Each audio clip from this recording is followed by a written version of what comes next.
Olá, sou Vitor Calucha Vitarese e bem-vindo à minha palestra sobre uma estratégia para desenvolvimento de betas com genética superior.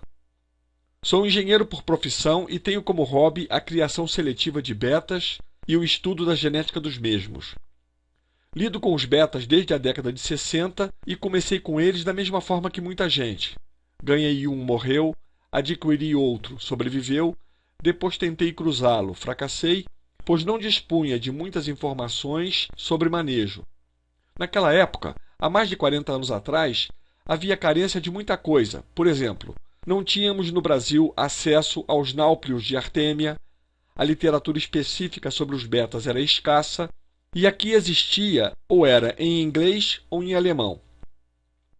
Nesta palestra sugiro uma estratégia para se conseguir melhorar o plantel nacional de betas, o que obrigatoriamente envolverá um esforço voltado à disseminação entre os criadores do conhecimento sobre a genética dos betas e, da parte desses, uma nova postura quanto ao desenvolvimento de suas linhagens, de forma séria, honesta, com qualidade nas informações prestadas a quem adquirir uma matriz, bem como a conscientização da necessidade de auxílio mútuo entre todos. Espero que gostem. Tudo tem um início, e no início todos começam como mascoteiros, um betinha em um aquário, apenas um pet, e alguns param por aí. Mas é claro, existe aquele que segue adiante e deseja se tornar um criador. E a primeira coisa que almeja fazer é cruzar o beta. Nesse ponto vem a primeira prova de fogo para quem deseja lidar com os betas. Colocamos o casal junto em um aquário e eles não acasalam. Tem briga e até morte. Ou eles não brigam, mas o macho não faz ninho. Cada um para um lado. Aquela decepção. Vencidas essas fases, o macho cruzou, mas comeu os ovos. Finalmente, nasceram os filhotes, mas esqueci de produzir alimento vivo. Como consequência, tento improvisar com ração em pó e, é claro, toda a ninhada morre de fome, desaparece do aquário como se nunca tivesse existido. Nessa altura, o criador começa a trocar informações sobre os seus insucessos com outros criadores e acerta finalmente uma forma de manejo das ninhadas e filhotes. Consegue obter alguns juvenis. Depois, leva-os até a fase adulta, até que finalmente acerta a mão e começa o processo de criar normalmente os betas. Claro que isso não imuniza o criador quanto aos insucessos futuros. Esses sempre continuarão a acontecer enquanto lidarmos com o beta. O próximo atrativo dentro do mundo dos betas é a vontade, mais do que natural, de desenvolver uma linhagem. Nesse ponto, atingimos a primeira etapa do caminho evolutivo que a maioria dos criadores percorre normalmente. Mas qual linhagem desenvolver? São tantas, cada uma mais linda que a outra, diferentes, verdadeiras joias. Não dá para dizer qual se deseja. Queremos todas elas. Desejamos cruzar todos com todos, juntar as cores e as formas de cada um para obter uma coisa diferente, uma nova linhagem. Mas o que acontece? Só conseguimos betas com pouca beleza, bem aquém daquilo que estávamos esperando. Diria mesmo, resultados bem decepcionantes, betas comuns. Nesse ponto, atingimos a segunda etapa desse nosso caminho evolutivo. Agora o criador chega a uma encruzilhada decisiva. Comparando os seus resultados com aqueles betas lindíssimos que aparecem nos sites, ou com os de outros criadores, ele desanima, desiste, e dessa forma o hobby perde uma oportunidade de surgir um excelente criador. Ou ele, que está com um monte de betas e não sabe o que fazer com eles, decide comercializá-los, e para isso vende a ideia aos incautos que aquilo é uma nova linhagem, inventando um nome que descreve aquilo que se está vendo no fenótipo, tipo Dragon Blue, Placá, Double Tail, Full Mask, Marble, Red Yellow. Isso em F1, ou seja, no primeiro acasalamento. Porque no segundo acasalamento dessa mesma, entre aspas, linhagem, se chamará Pink Marble Black Double Tail No Mask Teal Blue. Comparando os resultados obtidos em 2 gerações, vemos que um nada tem a ver com o outro. E isso já acontecendo em F2, ou seja, no segundo acasalamento.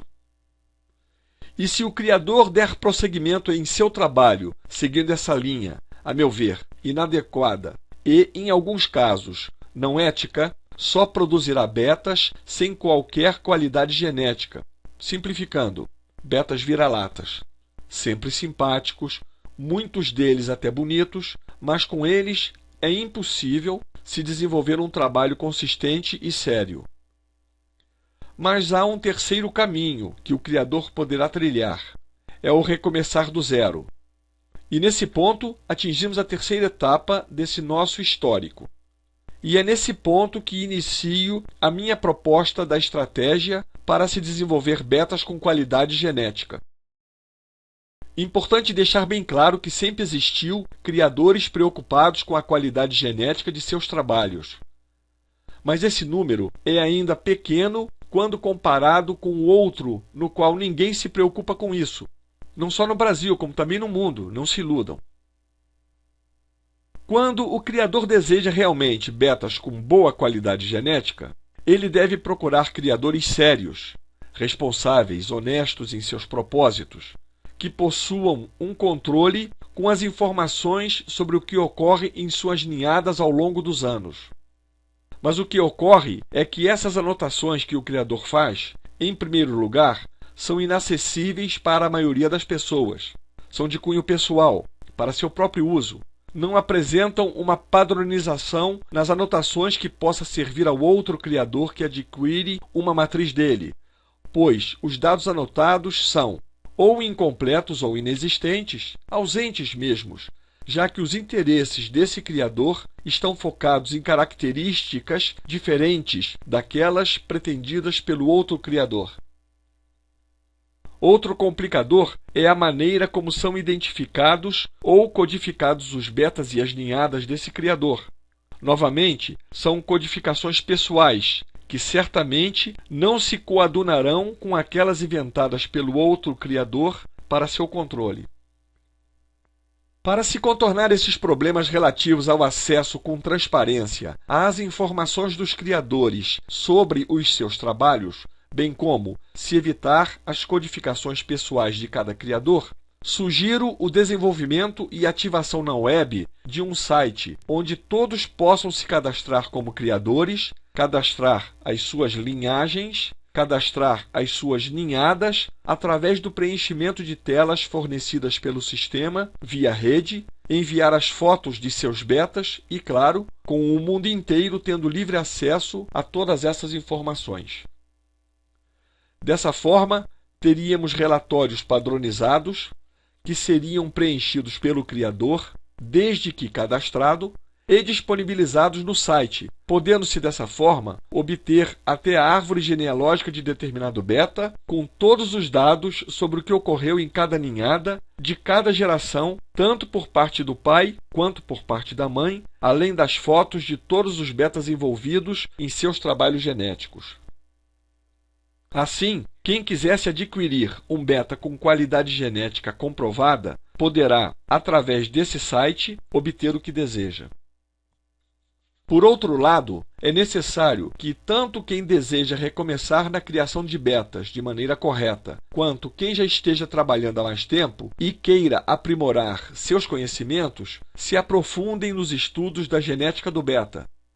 E para tal, é preciso que haja documentos e cursos em português sobre o assunto, e também documentos descritivos dos padrões das linhagens existentes e outro sobre os tipos de formatos de corpo e nadadeiras dos betas. Então, nessa etapa, devemos produzir cursos sobre genética para os criadores interessados, disponibilizar documentos descritivos dos padrões das linhagens e das formas dos betas. Claro que aquele site sugerido na rede para receber os dados dos criadores também deverá fazer parte desse trabalho de base ao criador sério. Assim concluímos a primeira fase da nossa estratégia pretendida.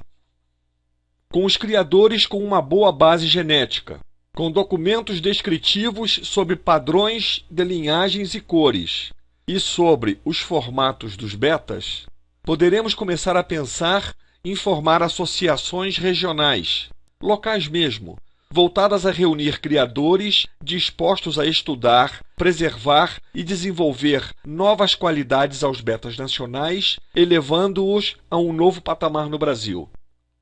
Como uma consequência imediata, surgirão exposições em todos os níveis, local, regional, estadual e nacional, porém todas elas embasadas no aprimoramento da qualidade genética.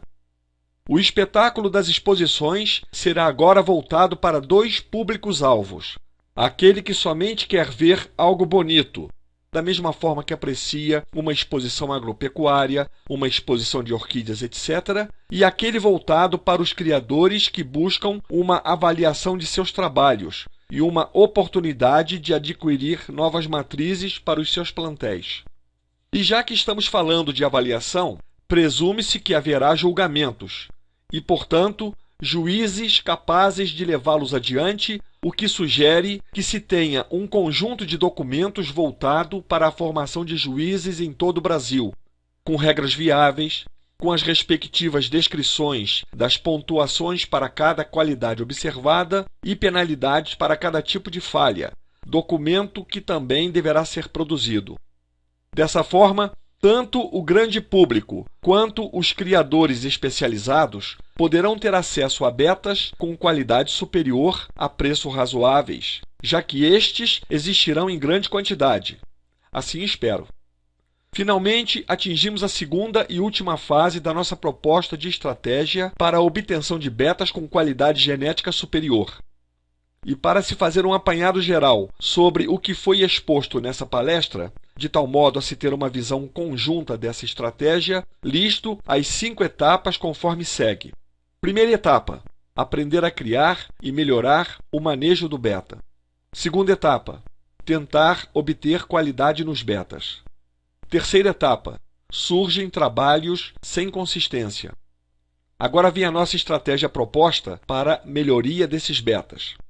Primeira fase: trabalho com consistência, com honestidade e ética em seus propósitos, com controle padronizado dos cruzamentos, envolvendo estudo da genética do beta, apresentação dos padrões com os formatos de corpos e nadadeiras. Segunda fase: criação de associações e exposições técnicas, mas também voltadas ao grande público. Formação de juízes para julgamentos de matrizes, com documentos contendo as regras para julgamento. E assim, chegamos ao final dessa nossa palestra. Obrigado e até a próxima.